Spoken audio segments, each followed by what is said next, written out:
아니라 하나님의 말씀대로 살기 원하여 새벽을 깨우러 나오신 우리 대한가족들을 주님의 이름으로 환영하고 축복합니다. 살아계신 하나님, 오늘도 우리의 생명을 하루 더 연장하여 주셔서 이 복된 날을 허락하여 주시니 감사합니다. 하나님, 오늘 하루도 아무 뜻 없이 보내는 또 다른 하루가 아니라 날 구원하신 예수의 영이신 성령으로 충만함으로 가정에서, 일터에서, 주의 교회에서 하나님의 뜻을 이루는 내 경험대로 사는 것이 아니라 하나님 말씀대로 삶으로 하나님께 영광되는 복된 하루 되게 하여 주시옵소서. 하나님, 이를 위해 오늘도 겸손히 말씀 앞에 엎드립니다. 말씀이 육신이 되어서 우리를 살려내신 그 주의 은혜에 감사함으로 오늘도 가정으로 나아가 일터로 나아가 주의 교회를 섬김으로 나로 인하여 주의 은혜와 사랑이 흘러가는 복된 하루 되게 하여 주시옵소서. 하나님, 우리의 인생이 때로 깊이의 축복의 시간 가운데 힘든 시간을 보낼 때가 있음을 고백합니다. 그러나 그 시간 또한 하나님이 우리와 함께 하시고 그 하나님이 나보다 나를 더 사랑하시는 하나님이시기에 믿음으로 나아갈 때 축복의 시간이 되어지고 그 깊이의 축복의 시간을 통하여서 내가 하나님을 더 사랑하게 되고 하나님을 더 의지하게 되고 하나님 앞에 더 겸손하게 되어지는 은혜의 시간 되어질 수 있도록 주님, 이 깊이의 축복의 시간을 보내고 있는 사랑하는 내 지체들과 함께 하여 주시고 역사하여 주시옵소서. 나를 나보다 더 사랑하시는 예수 그리스도의 이름으로 기도합니다. 아멘. 오늘 주신 하나님의 말씀 요한복음 7장 25절에서 36절까지 말씀입니다. 요한복음 7장 25절에서 36절까지 말씀 한 절씩 교독하실 때 살아계신 하나님의 음성을 들으시기 바랍니다.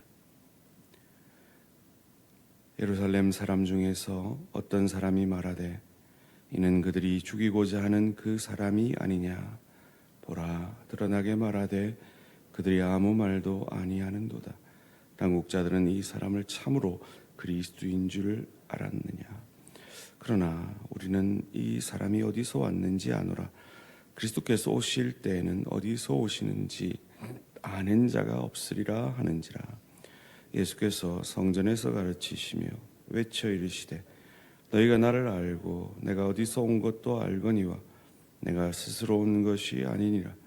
나를 보내신 이는 참되시니 너희는 그를 알지 못하나 나는 아노니 이는 내가 그에게서 났고 그가 나를 보내셨음이라 하시니 그들이 예수를 잡고자 하나 손을 대는 자가 없으니 이는 그의 때가 아직 이르지 아니하였음이로라. 무리 중에 많은 사람이 예수를 믿고 말하되 그리스도께서 오실지라도 그 행하실 표적이 이 사람이 행한 것보다 더 많으랴 하니 예수에 대하여 무리가 수군거리는 것이 바리새인들에게 들린지라.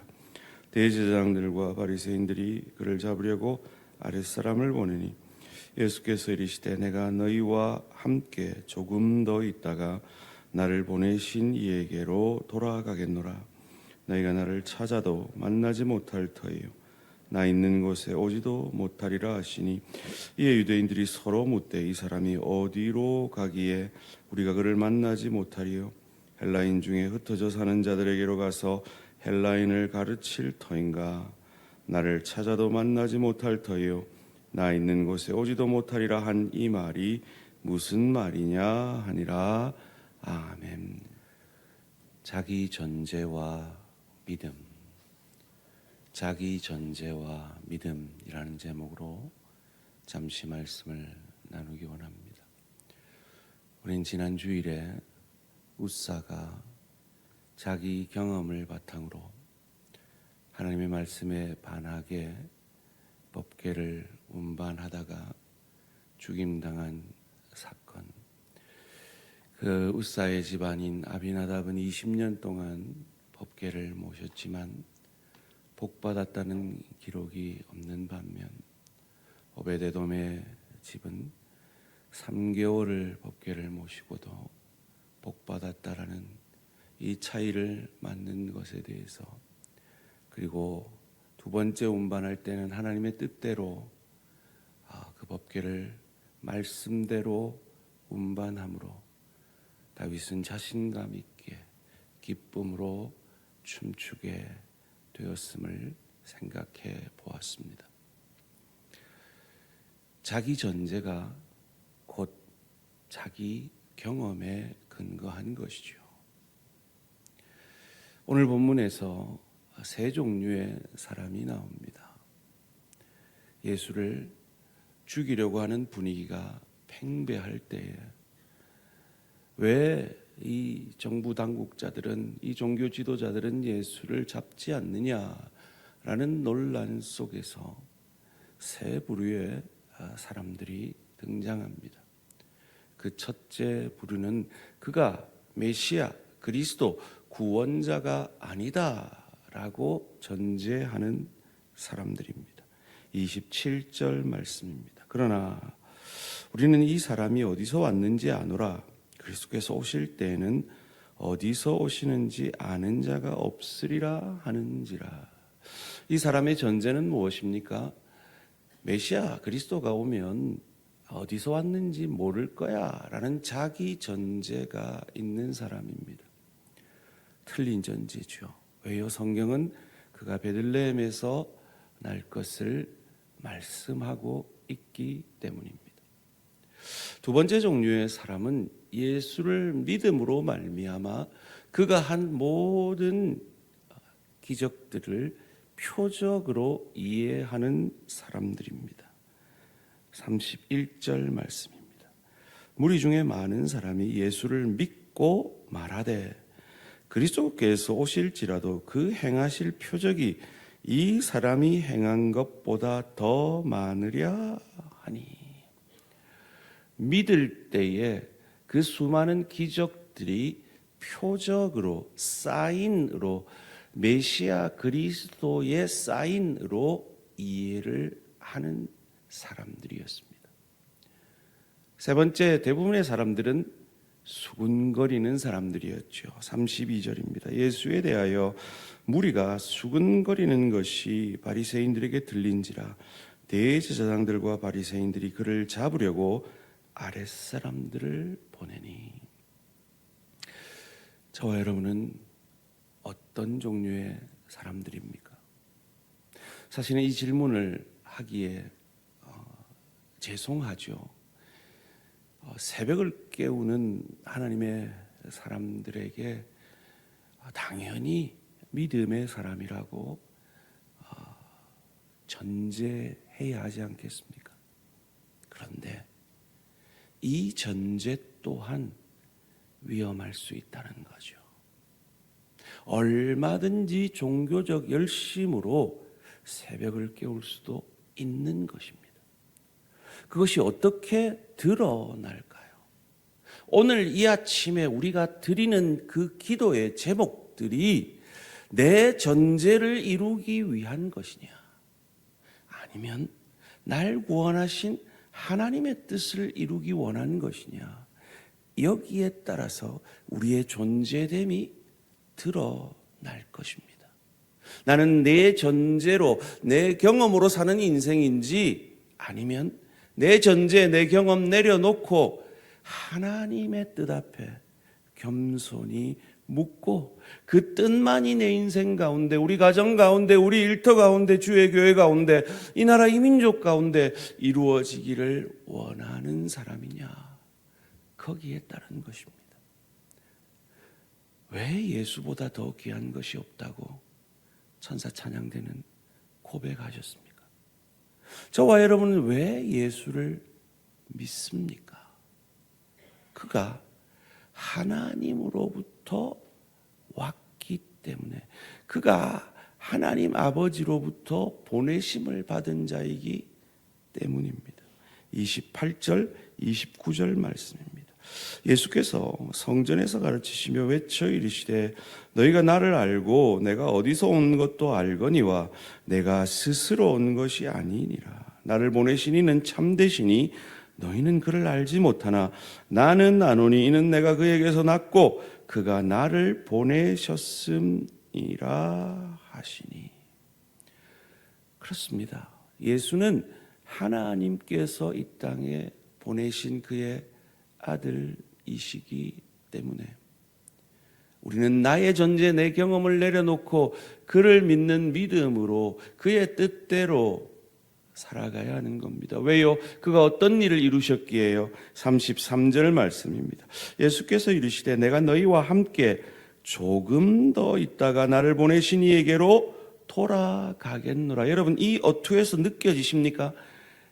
이 모든 역사의 주관자는 하나님이십니다. 오늘 이 역사를 사람들은 궁금해합니다. 왜 저가 메시아가 아니라면 잡지 않지? 그것을 분명히 30절에서는 말합니다. 그의 때가 아직 이르지 아니하였기 때문에. 그러니까 이 역사는 이 종교 지도자들이 주관하는 것이 아니라 예수께서 주관하고 계신 겁니다. 그걸 어떻게 알 수 있습니까? 이 예수를 6월절에는 죽이지 말자라고 그 종교 지도자는 작정했습니다. 그런데 예수님은 6월절에 돌아가셨습니다. 왜요? 그가 6월절 어린 양임을 보이시기 위해서였습니다. 이 역사를 그가 주관하고 있습니다. 조금 더 있다가 뭐 하셨는데요? 십자가에서 날 위해 대속의 제물 되셨습니다. 그리고 그 죽음과 죄를 이기고 부활하셨습니다. 그래서 그를 믿는 우리를 하나님께로 인도하실 겁니다. 왜요? 내가 곧 길이요 진리요 생명이시기 때문입니다. 내가 유일한 길이요 유일한 진리요 유일한 생명이시기에 아버지께로 갈 자는 예수를 통해서만 갈 수 있기 때문입니다. 그런데 그를 믿지 않는 자들은 어찌 됩니까? 오늘 본문 34절에서 36절 말씀입니다. 너희가 나를 찾아도 만나지 못할 터이요 나 있는 곳에 오지도 못하리라 하시니 이에 유대인들이 서로 묻되 이 사람이 어디로 가기에 우리가 그를 만나지 못하리요 헬라인 중에 흩어져 사는 자들에게로 가서 헬라인을 가르칠 터인가? 나를 찾아도 만나지 못할 터요 나 있는 곳에 오지도 못하리라 한 이 말이 무슨 말이냐 하니라. 복음을 이해하지 못하는 자들의 고백입니다. 어디로 가는지 모릅니다. 오늘 이 땅에 수많은 사람들이 도대체 어디서 와서 어디로 가는지도 모르는 채 찰나의 삶을 삽니다. 이 땅에 돈이 전부인 줄 알고, 이 땅에 명예가 전부인 줄 알고, 이 땅에 건강이 전부인 줄 알고, 이 땅에 자녀 잘됨이 전부인 줄 알고, 어디로 가는지도 모르는 채 찰나의 삶을 자기 전제와 자기 경험을 근거해서 삽니다. 그런데 우리는 주께서 그 고귀하신 피로 값주고 사신 자입니다. 우린 더 이상 내 경험을, 내 전제를 가지고 사는 자들이 아닙니다. 하나님의 말씀을 근거해 사는 자들입니다. 아멘이십니까? 그 하나님이 우리를 보내십니다. 29절 말씀 다시 함께 읽겠습니다. 시작. 나는 아노니 이는 내가 그에게서 났고 그가 나를 보내셨음이라 하시니. 저와 여러분이 예수 안에서 거듭났다면 주님은 오늘 우리를 다시 보내십니다. 예수의 대사로, 소금과 빛으로 여러분의 가정으로 보내십니다. 여러분의 일터로 보내십니다. 주의 교회를 섬기라고 보내셨습니다. 어떻게 섬기시겠습니까? 자기 전제로 자기 경험으로 섬기시겠습니까? 아니면 겸손히 내 존재와 내 경험을 내려놓고 날 구원하신 주님의 은혜를 전하는, 주의 뜻만을 전하는 주의 대사로 섬기시겠습니까? 주의 뜻대로 자기 존재를 내려놓고 가정을, 일터를, 주의 교회를 섬기는 그가 예수를 참으로 믿는 자입니다. 기도드리겠습니다. 살아계신 하나님, 우리 인생 가운데 수많은 경험들이 내가 내 인생을 살아오면서 가지는 수많은 나의 철학과 나의 가치관과 나의 존재가 때로 내 가정을 아프게 하고 내 일터를 어렵게 하고 주의 교회의 평안을 깨뜨림을 정직히 고백합니다. 남편이라면 이래야지, 아내라면 적어도 이 정도는 돼야지, 부모는 이래야지, 자녀는 이렇게 해야지, 내 아랫사람은, 내 동료는 이렇게 해야지, 목사는, 장로는, 권사는, 집사는 이래야지라는 내 존재를 내려놓고 나 같은 죄인을 살리신 주의 은혜가, 주의 복음이 나의 존재가 되게 하시고 나의 경험이 되게 하셔서 오늘도 나를 주 안에서 거듭나게 하신 나를 가정으로, 일터로, 주의 교회로 주님을 대신하여 보내시는 날 구원하신 주의 뜻을 이루는 복된 하루 되게 하여 주시옵소서. 감사드리오며 이 모든 말씀 주 예수 그리스도의 이름으로 기도합니다. 아멘. 하늘에 계신 우리 아버지여, 이름이 거룩히 여김을 받으시오며 나라가 임하시오며 뜻이 하늘에서 이루어진 것 같이 땅에서도 이루어지이다. 오늘 우리에게 일용할 양식을 주시옵고 우리가 우리에게 죄 지은 자를 사하여 준 것 같이 우리 죄를 사하여 주시옵고 우리를 시험에 들게 하지 마시옵고 다만 악에서 구하시옵소서. 나라와 권세와 영광의 아버지께 영원히 있사옵나이다. 아멘. 오늘은 우리가 도우는 개척교회 한길교회 손재익 목사님을 위한 기도 제목입니다. 첫 번째로 교회가 계속해서 양적, 질적 성장을 이룰 수 있도록, 두 번째로 어린이부와 청소년부의 양적 성장을 위해서, 세 번째로 재정의 어려움 없이 교회가 잘 세워져 갈 수 있도록 교회의 부흥과 교육부의 부흥과 재정의 채우심이 있도록 한길교회 손재익 목사님을 위해 기도해 주시기 바랍니다. 오늘 하루도 승리하시기 바랍니다.